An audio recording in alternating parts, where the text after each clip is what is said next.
all the manufacturing concerns moved from this country to neighboring Ghana and all that. So what do we do to bring them back is what we should be, looking at. And I believe that that's, the cost of governance too is very high. Clearly, for me as a banker, I'm looking if I'm not in the club, but as a banker, we should trim the cost of governance. It's very obvious. There are so many idle assets that you have all over the place, and those assets attract overheads. So it's very clear. It's simple. Let's bring it to the layman. You have 100 naira. Your 70 naira goes out without you having it. It's only 30 naira you need to pay with. Can you really do anything? That's the food for thought. Okay. So we should find a way of, rearranging. Okay, Ayo. Well, in my own opinion, I quite agree with him, but maybe the only place I'm going to be a bit differ, I'm going to differ a bit is the fact that, like Prof said earlier on, even if the federal government does 100% budget, will still go nowhere if the subnationals are not doing anything. So I really don't have a problem with if we can have 70% recurrent and 30% capex and we stick to it, I don't think it's a lot of challenge for the federal budget. But the challenge will be if the states are not in synergy. While it is not necessary that you have more capex than the recurrent, but at least you should have a substantial part of your budget for capex, maybe at least minimum of, let's say, 40%. Yeah, so for me, if subnationals can do 40% capex all around, then it's not a disaster as far as I'm concerned. So now, that is for the budget. Now, coming about orientation, when he was passionately talking, I was actually feeling that mood because, you see, no country grows when people that are citizens of that country hate their own country. You must have what you call the national pride. And I saw this when I was in Russia. These guys love their country. Oh my goodness, they love their country. You see a Russian who can speak English. He doesn't want to speak English. He feels it's an insult on him to speak English. So he would rather speak Russian even when he can speak English. We have to beg them that, come on, I don't speak your language. So they don't even want to. They take pride in themselves. Now, a country where people don't have pride in their own country, you see, when you dress, even as a Nigerian, you are looked down upon because you want to look like an European when you are not one. And I said something earlier, and I don't know whether it was on air or when we were off air, how the Indians took the Western technology and science, but retain almost 100% of their culture. But we throw away everything of our own, and we don't even know where we are. We don't know if we are Europeans, we don't know if we are sub-Europeans, we don't even know what we are any longer. That national pride, if it's not there, no matter what the government does, you will always find negatives. So Nigerians must have the national pride, that the pride to be a Nigerian. And this thing will have to bother on everybody, both from the government and from the people. If the government is doing something right, but the people have decided that, look, I hate this country, nothing will work. And if the people are trying to do the best that they can, but the government is making life difficult for them, then we're going to have a challenge. So some of the challenge will remain here, that young men who are working hard get picked up because they have one kind of hair, and then they are killed and things are happening. So we need to look at, we have to balance the national pride from the people and how the government treats the people. So either way, national pride is the only way by which Nigeria can achieve her potential. And I play with us, whether we have a ministry in that area or not, our local authority, the religious authority, and everybody should work together to build national pride where we take pride in being Nigerians. That way, we'll be able to go anywhere and hold our heads. I have heard all this kind of story he has just told. Wherever you go in the world, the best people, I mean, there's a study recently, even the best black people in America are all Nigerians. The most educated blacks in Americans are Nigerians. So what is the problem? We are better than any other person. So why can't we prove that even at home? Okay. Yeah, please. There are actually, I think, three main points that I would just like to bring up in response to. Absolutely, and I understand. Just very quickly. The first point about reorientation, I couldn't agree more, of course. I want to just say, I come from a media background, as most Nigerians know, because I've practiced really in this country for the last decade or so. I want our people to understand something. regardless of party affiliation, of various interest groups in the media and all of that, and all the things that are involved, we talk about corruption in the context of public actors.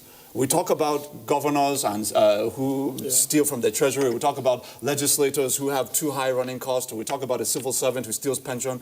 We talk about that. We talk about private sector corruption, people evading tax, people getting undue benefits from central bank in the past and all of that. We talk about that. We do not talk about corruption in the media. We pretend like it doesn't exist, like it doesn't happen. Like the media is completely clean and everybody else is completely dirty.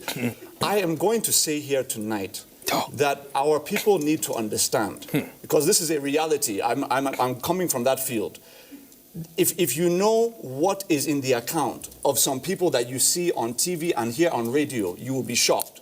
And the reason for that is because there is no scrutiny, there is no oversight over the relationship between media practitioners and government actors. And it's a conversation we need to have as a country. Because we talk about, look, freedom of press is very important. Freedom of press does not mean that we can allow corruption, where people are talking or propagating certain narratives based on what they're being paid by a public official. It's not acceptable. And we have to have that national conversation in a serious manner. The second thing I'll say is this.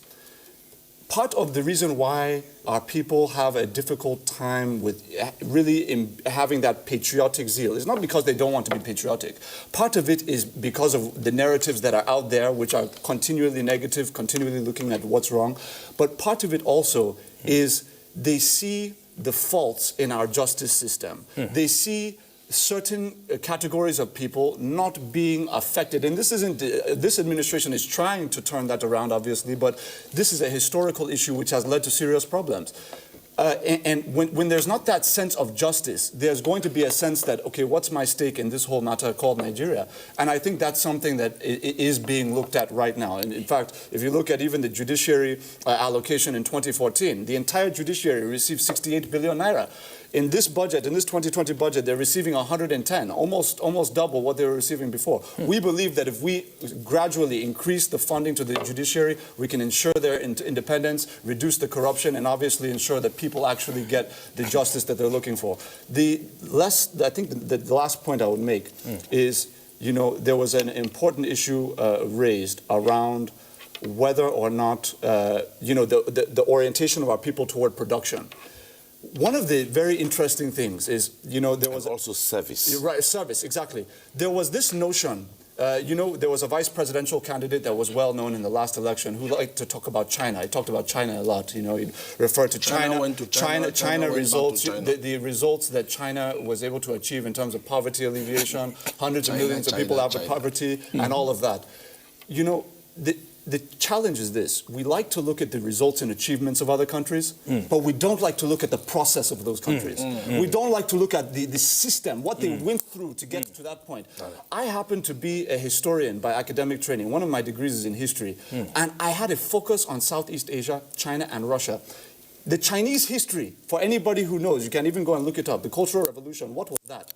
They went to, because they wanted to industrialize, they had an agro-economy where you had hundreds of millions of people living in poverty. What the Communist Party decided was that they were going to take every bit of grain above subsistence level. So basically what families could eat for themselves just to maintain their energy and continue production, that is all they kept. Every other thing they produced went to the government. What did government now do? They took all of those grains and exchanged it with, gave those grains to Russia in trade to bring in their engineers and engage in industrialization, buying steel, producing steel factories and all that. Then they were able to use the Russian engineers to now increase the capacity of their own engineers. And now China is exporting their engineers to Africa, just like they are in Nigeria, building our rail lines, building our airports. So what I'm saying is this. There was a generation of Chinese citizens who sacrificed everything for that country to move from being an import-poor agro-economy to being an industrialized export economy. There is a sacrifice involved. That is revenue generation. But this president is saying, look, we're going to raise the revenue. We're going to take this transition, which is hard. But in doing so, we're going to ensure that we save the burden, from being put on the most vulnerable segments of our population. And I think the president should be commended. But by no means should our people think that this kind of process is going to be easy. It cannot be. Well, thank you so much. Quickly, before we wrap up for tonight, a couple of tweets came in, but we just need to state them so that people get to know as much as we not address them. The very first one here came from Shwara Damilia. Based on the mention of the SSA to the president on NPAR, I appreciate the involvement of NAGRO in data monitoring and capturing. But what about other categories, especially NTeach, even when we lack enough teachers in schools? The next one says from the Republic We're Online. already doing that, by the way. Yeah, sure. There is no doubt that the 2020 budget is pro-masses, but in addition to the ban on land importation of goods into Nigeria, the federal government should go much higher by placing a ban on importation of generators into Nigeria. The people are prepared for next level change.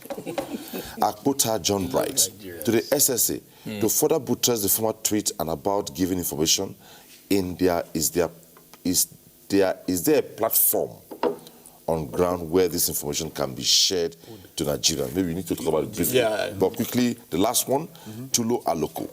We have been working around Minister of Power and PHCN since 2007, and truly, our problem is distribution of power. Please tell the SSA that we have investment ready for the distribution company, and we can partner with FGN on PPP to solve the 11 distribution issues.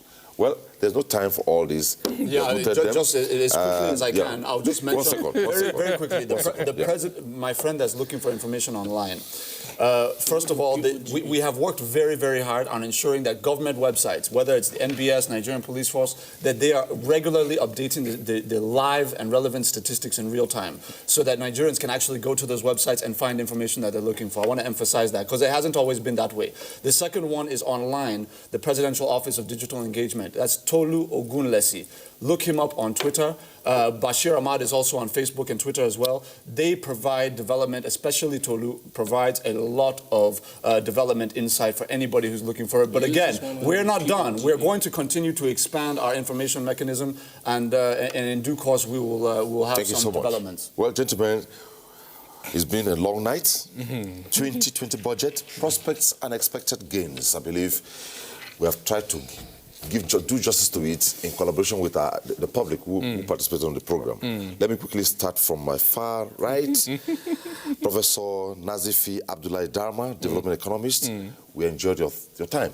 Thank you very much, and may Allah bless Nigeria and Nigerians. Also, Dr. Uche Olowu, fellow Chartered Institute of Bankers, President, Chairman of Council, Chartered Institute of Bankers of Nigeria. It was nice having you. Thank you. It's my pleasure. And I believe the SMEs are listening to you about unlocking funds. Yeah. Okay, Ayobami Ayolowo, political economist. Thank you very much. God bless Nigeria, and may Nigeria fulfill the purpose for which God created Nigeria. Amen. And also to Ajuri Ngalale, Senior Special Assistant to the President, Public Affairs. Thank you very much for having me. That's it on Tuesday Live tonight. We thank our audience that participated in the program. We enjoyed your tweets. As much as we could not take all the tweets, next time we'll take the tweets. The focus again was 2020 budget, prospects and expected ends. On behalf of all of us, thanks for being there. Bye-bye.